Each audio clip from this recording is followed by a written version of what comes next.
स्वागत है आपका रूथ राइस के स्टडी चैनल पर और मैं आपका मित्र सी मिश्रा। आज का हमारा टॉपिक है क्लोनिंग।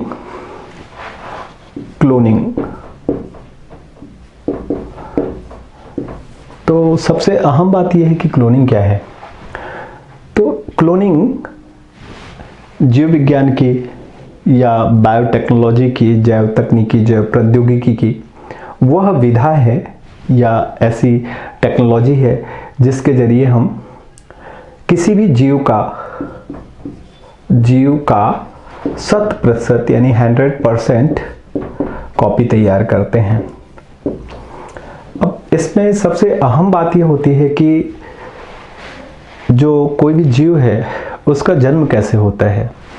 तो जब हम किसी जीव को पैदा करते हैं, किसी भी जीव को जन्म देते हैं, तो उस जीव को जन्म देने में उसकी माँ और उसके पिता दोनों का बराबर योगदान होता है। बराबर योगदान से तात्पर्य हमारा ये है कि एक जीव के जो हर एक कोशिका में, एक जीव की हर एक सेल में 23 क्रोमोसोम्स उसकी माँ के आते हैं और 23 क्रोमोसोम्स उसके पिता के आते हैं। तो 23 माँ से और 23 पिता से।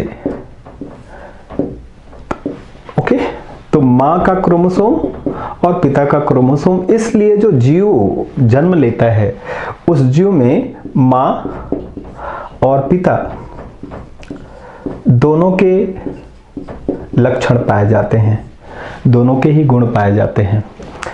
क्लोनिंग में हम इस चीज को अवॉइड करते हैं। हमारी इच्छा ऐसी होती है कि हम एक ऐसा जीव पैदा करें जिसमें या तो पूरे के पूरे 46 क्रोमोसोम्स उसकी माँ के हों या पूरे के पूरे 46 क्रोमोसोम्स उसके पिता के हों। अब ये कैसे पॉसिबल है, ये कैसे संभव है? तो इसके लिए हम जो टेक्नोलॉजी अपनाते हैं, जो तकनीकी अपनाते हैं, उस टेक्नोलॉजी या उस तकनीकी को ही हम क्लोनिंग कहते हैं। और जैव वैज्ञानिकों ने ये करके दिखाया। कैसे किया देखते हैं।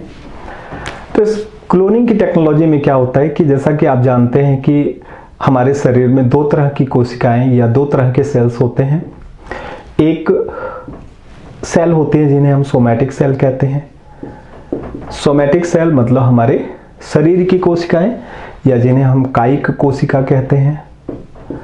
कायिक कोशिका, ओके, सोमैटिक सेल या कायिक कोशिका। और दूसरी कोशिकाएं होती हैं जिन्हें हम रिप्रोडक्टिव सेल या प्रजनन कोशिका कहते हैं। रिप्रोडक्टिव सेल या प्रजनन कोशिका कहते हैं। अब कायिक कोशिका में 46 क्रोमोसोम्स होते हैं और रिप्रोडक्टिव सेल जो होता है उसमें 23 क्रोमोसोम्स होते हैं। ये तो आप जानते ही होंगे कि रिप्रोडक्टिव सेल मेल और फीमेल का अलग अलग नामों से जाना जाता है। इस रिप्रोडक्टिव सेल को हम गैमीट भी कहते हैं। गैमीट में जो माँ की कोशिका होती है उसे हम ओवा या अंडाणु कहते हैं, ओवा कहते हैं। और जो पिता की कोशिका या मेल की कोशिका होती है उसे हम स्पर्म कहते हैं या शुक्राणु कहते हैं। ये दोनों ही कोशिकाएं 23 क्रोमोसोम्स की होती हैं, 23 क्रोमोसोम्स की होती हैं। इस नाते इन्हें हम हैप्लॉइड भी कहते हैं। Haploid means half of the total chromosomes, यानी टोटल क्रोमोसोम्स 46 को हम बोलते हैं 23 पेयर्स 46, तो टोटल सेल्स 46। और यहाँ जो हैप्लॉइड है, हैप्लॉइड में टोटल सेल्स केवल 23, नॉट 23 पेयर्स। अब जो रिप्रोडक्टिव सेल होता है, सबसे पहले हम उसके बारे में जानते हैं कि रिप्रोडक्टिव सेल एक बिल्कुल जैसा हमारा नॉर्मल सेल होता है वैसा ही सेल होता है। बस फर्क क्या होता है कि इसमें जो न्यूक्लियस में केवल 23 क्रोमोसोम्स होते हैं, और दूसरा फर्क ये होता है कि जो रिप्रोडक्टिव सेल्स होती हैं, रिप्रोडक्टिव सेल्स की जो साइटोप्लाज्म है, रिप्रोडक्टिव सेल का साइटोप्लाज्म फर्टिलाइजेशन कर सकता है, फर्टिलाइजेशन करने में सक्षम होता है।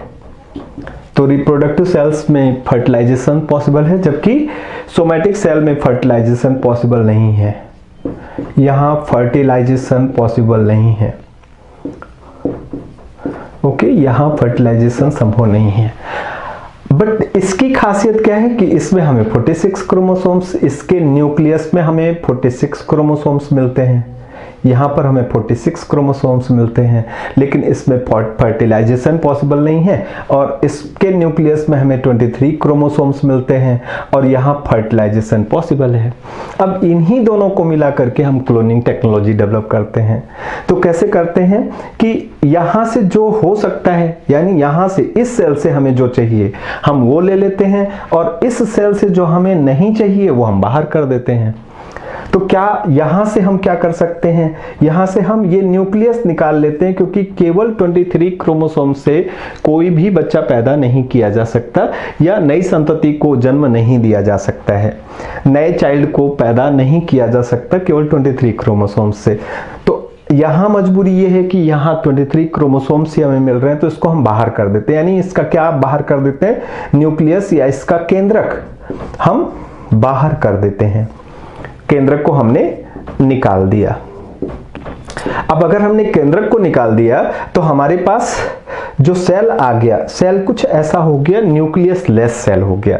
और यहां से हम क्या करते हैं, यहां से ये जो हमारा साइटोप्लाज्म है, हमारा साइटोप्लाज्म यहां किसी काम का नहीं है। तो साइटोप्लाज्म किसी काम का नहीं है, तो यहां से हम केवल न्यूक्लियस ले लेते हैं, और इस न्यूक्लियस को लेकर के और रिप्रोडक्टिव सेल के जो साइटोप्लाज्म है उस साइटोप्लाज्म में हम इंसर्ट करा देते हैं, उसमें हम डाल देते हैं। तो यहाँ ये जो हुआ, ये जो कोशिका का जीव द्रव्य हुआ या कोशिका की जो झिल्ली हुई, ये कोशिका की झिल्ली या कोशिका का जीव द्रव्य, ये पूरा का पूरा हमारा रिप्रोडक्टिव सेल का है, रिप्रोडक्टिव सेल का है। और इस सेल के अंदर जो न्यूक्लियस है, ये न्यूक्लियस सोमैटिक सेल का है, सोमैटिक सेल का है। अब इसके बाद ये हमारा तैयार हो गया। ऐसा करने के बाद जैसे ही हमने सोमैटिक सेल के न्यूक्लियस को रिप्रोडक्टिव सेल में इंसर्ट कराया, हमारा तैयार हो गया जायगोट। जायगोट, अब ये जायगोट में पूरे जो एक न्यू बॉर्न बेबी या एक जो नए बच्चे का जो पहली कोशिका के जितने लक्षण होते हैं, ये सारे लक्षण इसमें हैं कि इसमें 46 क्रोमोसोम भी हैं, और इसमें फर्टिलाइजेशन के लिए जो अलाउ करता हो, फर्टिलाइजेशन जो संभव बनाता हो, ऐसा साइटोप्लाज्म भी है इसमें। अब इसके बाद क्या करते हैं, इसके बाद हम इस सेल को टेस्ट ट्यूब में, यानी जिसे हम IVF कहते हैं, यानी इन विट्रो फर्टिलाइजेशन कहते हैं, इन विट्रो फर्टिलाइजेशन या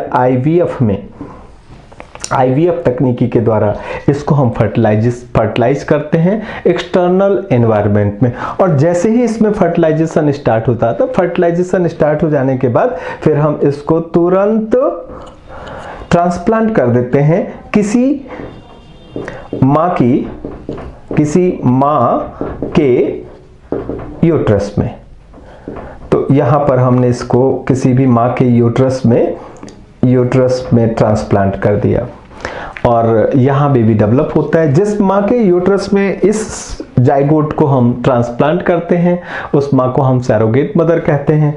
तो इस तरह से ये बेबी वहाँ डेवलप होना शुरू हो गया, और 9 मंथ में वो बच्चा तैयार हो जाता है, और उसके बाद फिर बच्चा पैदा होता है। जो बच्चा जन्म लेता है, वो बच्चा जिस भी जिस भी मेल या फीमेल जो भी पेरेंट है उसका, जिसका कि ये सोमैटिक सेल का 46 क्रोमोसोम लिया गया है, उसके ही जैसा हूबहू उसकी कॉपी होता है।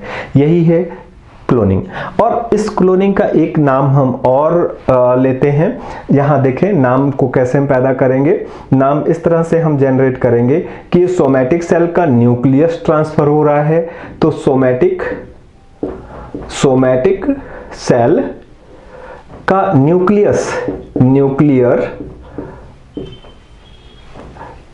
सोमैटिक सेल न्यूक्लियर ट्रांसफर कर रहे हैं इसे हम, सोमैटिक सेल का न्यूक्लियर हम ट्रांसफर कर रहे हैं, तो somatic cell nuclear transfer technology या SCNT के नाम से भी इसे हम जानते हैं। तो उम्मीद करते हैं कि आपको ये कॉन्सेप्ट समझ में आया होगा और इसमें एक बार इस पूरी टेक्नोलॉजी पर यूपीएससी में क्वेश्चन भी पूछा जा चुका है। आई थिंक ये प्रश्न आया है मेरे ख्याल से 2017 या 18 में, तो 2017 या 18 में ये प्रश्न पूछा जा चुका है यूपीएससी में। तो आप इस तकनीकी को अच्छी तरह से समझ चुके होंगे। जय हिंद, जय भारत।